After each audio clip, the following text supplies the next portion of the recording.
சர்ப்ரைஸான ஒரு வீடியோ கொடுத்துருப்பாங்கங்கிறது எதிர்பார்க்கவே இல்லை. எங்களோட ஒவ்வொரு முயற்சியும் ஒவ்வொரு உழைப்பும் எல்லாமே அந்த மேக்கிங்கில் நீங்கள் பார்த்துருப்பீங்க. சாரோட டைரக்ஷனில் நான் பண்ணுற 2வது படம் இது. புலியில் நான் ஒர்க் பண்ணியிருக்கேன். அதில் full and fully comedy role கொடுத்தாங்க. அதுக்கப்புறம் இந்த படத்துக்கு கூப்பிடும்போது அவங்க சொன்னது யூஸ்வலான காமெடியாக இருக்கக்கூடாது, கொஞ்சம் சட்டிலாக இருக்கணும், இமோஷனான நிறைய சீன்ஸ் இருக்குது, அதுலேயும் பெட்டராக பண்ணணும் அப்படின்னு சொன்னாங்க. ஆனால் நான் வந்து ஓகே, ரொம்ப எப்பயும் ஷூட்டிங் போகிறோம், அந்த மாதிரி இந்த ஷூட்டிங்கும் ஒரு மாதிரி இருக்கும் போது கடலில் என்ன 2 நாள் 3 நாள் எடுப்பாங்களா அப்படின்னு நினச்சோம். ஆனால் உண்மையாக சொல்கிறோம், அந்த எக்ஸ்பீரியன்ஸ் வந்து இதுக்கப்புறம் தமிழ் சினிமாவில் வேறு யாருக்காவது கிடைக்குமான்னு நினச்சா கிடையவே கிடையாது. அந்த ஒரு எக்ஸ்பீரியன்ஸ் வந்து எங்கள் டீமுக்கும் எங்களோட ஆர்டிஸ்டோட டீமுக்கும் க்ரூவுக்கும் மட்டும்தான் கிடச்சிருக்குன்னு நினைக்கும் போது ரொம்ப ரொம்ப பெருமையாக இருக்குது.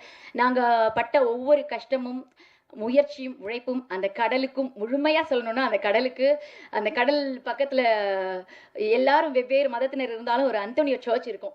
டெய்லி காலையில் போன உடனே எல்லாரும் போயிட்டு அவருக்கு ஒரு கும்பிடு போட்டுட்டு ஆரம்பிப்போம். ஒவ்வொரு நாளும் ஆரம்பத்தில் 3-4 நாள்னா ரொம்ப ரொம்ப அடடா என்னடா அது செம்ம வெயில், 6 மணிக்கெலாம் அப்படி ஒரு வெயில் இருக்கும்.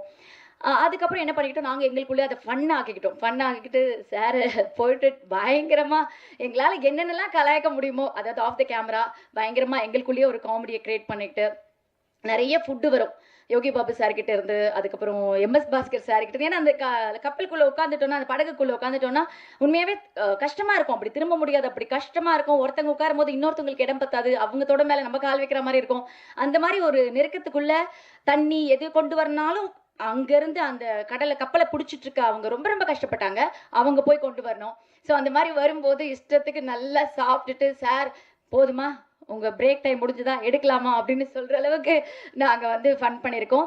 அண்ட் இதில் வந்து அந்த பீரியட் தெலுங்கு பேசுகிறதுக்கு எனக்கு ரொம்ப ரொம்ப உதவி பண்ணது எம்எஸ் பாஸ்கர் சார். அவர் அந்த கரெக்ஷன்ஸ், அந்த நடிக்கும் போதே அவ்வளோ கரெக்ஷன்ஸு, ஸ்பஷ்டமாக பேசணும், இந்த இடத்துல இப்படி பேசணும் அப்படின்லாம் சொல்லி கொடுத்தாரு. அண்ட் கௌரி, நான் வந்து நிறைய ஹீரோயின்ஸ் கூட ஒர்க் பண்ணியிருக்கேன். ஸோ ஒரு சிலர் இருக்க மாதிரி ஒரு சிலர் இருக்க மாட்டாங்க. இத்தனை நாள் நம்ம ட்ராவல் பண்ணணும், ஹீரோயின் எப்படி இருப்பாங்கன்னு பார்த்தா ரொம்ப ரொம்ப ஒரு ஹம்பிளான, ரொம்ப ஒரு ஸ்மைலிங் ஃபேஸோட, எப்போ பார்த்தாலும் கௌரியை சிரிச்ச முகமாகவே பார்க்கலாம். அக்ஷத் சின்ன பையன், நாங்களாவது நிறைய படம் ஒர்க் பண்ணியிருக்கோம், அதோட எக்ஸ்பீரியன்ஸ் இருக்கும், ப்ளஸ் வந்து அந்த வெயில வந்து அக்செப்ட் பண்ணிக்கிற அளவுக்கு மனநிலை இருக்கும். அவன் வந்து விளையாடி ஒரு ஸ்கூலுக்கு போகிற ஒரு சின்ன பையன், அவன் வந்து அவ்வளோ ஜாலியாக நான் சார் டைலாக் கொடுங்க சார், சார் நான் டைலாகே பேசலை சார் அப்படியெல்லாம் அவன் வந்து கேட்பான். அவனுக்கு அந்த கஷ்டமே எதுவுமே தெரியல.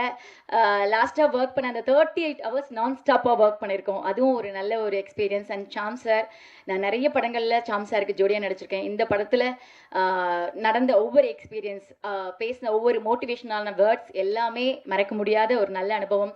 அண்ட் யோகி சார், அவர் கூட, அதாவது எனக்குன்னு ஒரு சின்ன ராசி இருக்குன்னு நினைக்கிறேன். நான் யாருக்கூடயாவது ஜோடியாக நடிச்சா அவங்க ஹீரோ ஆகிடுவாங்க. சத்தனன் சார் கூட ஜோடியாக நடிச்சா அவர் ஹீரோ ஆகிட்டாரு. சூரி சார் கூட ஜோடியாக நடிச்சா அவர் ஹீரோ ஆகிட்டாரு. பாபு சார் கூட நான் எப்போவோ ஜோடியாக நடிச்சிருக்கேன். கடவுள் புண்ணியத்தில் அவரும் ஹீரோ ஆகிட்டாரு. ஸோ அவரோட டிரான்ஸ்ஃபர்மேஷன் பார்க்கும்போது ரொம்ப ரொம்ப நல்லா இருக்குது. மண்டேலாவில் அவர் நடித்த விஷயம், இங்கே நம்ம போட்டில் எல்லாமே ரொம்ப ரொம்ப ரொம்ப ரொம்ப நல்லா இருந்துச்சு. ஸோ அவருக்கு நன்றி. அண்ட் இந்த ஒரு கடுமையான ஒரு போட்டில் வந்து எங்களுக்கு ரொம்ப மனசு ரிலாக்ஸ் பண்ண ஒரு விஷயம்னா ஜிப்ரான் சாரோட அந்த பாடல் தான். அந்த பாடல் வந்து கௌரி மட்டும் இல்லை, எல்லாருக்குமே மனப்பாடம் ஆகிற அளவுக்கு ரசித்தோம்.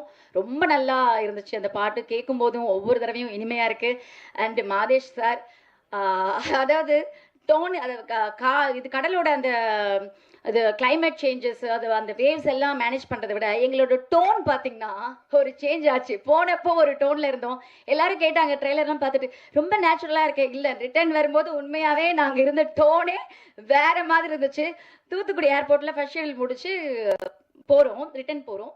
அப்போ வந்து மாஸ்க் தான் போட்டிருந்தேன். அங்கே வந்து செக் பண்ணுறாங்களே, மாஸ்க் எடுக்க சொன்னோடனே ஒரு லேடி போலீஸ் வந்துட்டு, மேடம் ஐயோ என்னாச்சு மேடம் உங்களுக்கு, ஏன் இப்படி ஆயிட்டீங்க அப்படின்னு கேட்டாங்க. எனக்கு ஒரு நிமிஷம், எல்லாரும் கூட இருக்கிறவங்க வந்து எனக்கு தெரியும் எல்லாரோட ஸ்கின் டோனும் மாறிடுச்சு அப்படின்னு. அதில் வந்து நான் ரொம்ப பேடாக இருந்தேன்னு எனக்கு தெரியும். ஆனால் இவங்க யாருமே வந்து நல்லா இருக்கேன் அப்படி சொல்லிட்டே இருந்தாங்க. அவங்க கேட்ட உடனே அடடா என்ன அப்படின்னு, முதல்ல போயிட்டு டாக்டரை பாருங்க மேடம் அப்படின்னு நான் சொன்னேன். இல்லைங்க, ஒரு ஷூட் போயிட்டு வரோம், அதனால தான் இப்படி ஆச்சு அப்படின்னு சொல்கிற அளவுக்கு. பட் அப்போ அது வந்து கொஞ்சம், ஏன்னா பெண்கள்னாலே ஒரு அழகு ரொம்ப முக்கியம்னு உங்களுக்கு தெரியும். அப்படி இருக்கும்போது இதெல்லாம் நாங்கள் ரொம்ப மேனேஜ் பண்ணி எல்லாருமே நிறைய எஃபர்ட்ஸ் போட்டிருக்கோம். ஸோ இந்த படம் ஆகஸ்ட் 2ஆம் தேதி வருது.